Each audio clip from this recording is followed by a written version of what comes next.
Assalamualaikum and good day.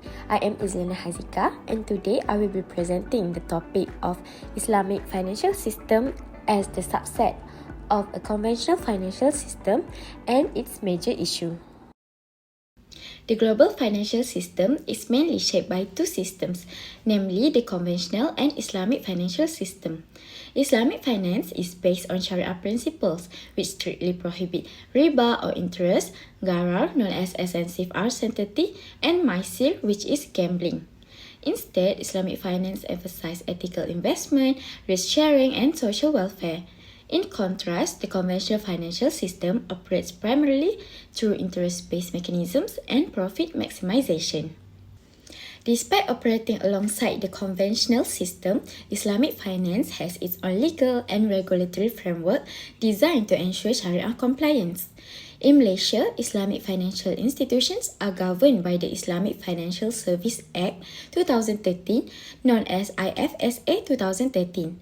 Similarly, in other countries like Pakistan also implements the Sharia governance framework issued by the State Bank of Pakistan, while Saudi Arabia also enforces Sharia governance through the Saudi Central Bank Sharia governance framework. These frameworks aim to preserve the distinct identity of Islamic finance and ensure that financial operations adhere to Islamic principles. However, the main issue of this topic is the dependency of Islamic finance on the conventional financial system. This dependency exists despite Islamic finance having its own governance structure. It is particularly visible in areas such as pricing mechanisms, product structuring, and risk management. As a result, some perceive Islamic finance as operating within the conventional financial framework rather than as a fully independent system.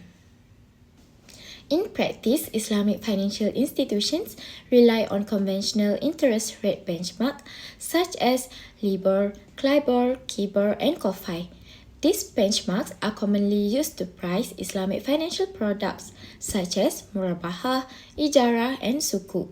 This reliance is largely due to the competitive conventional market environment and the absence of a widely accepted Sharia-based benchmark.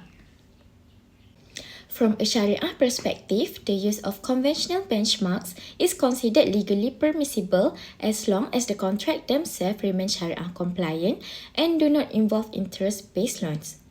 However, scholars caution that excessive reliance on such benchmark may undermine the broader objective of Islamic finance by tying it too closely to conventional monetary policies.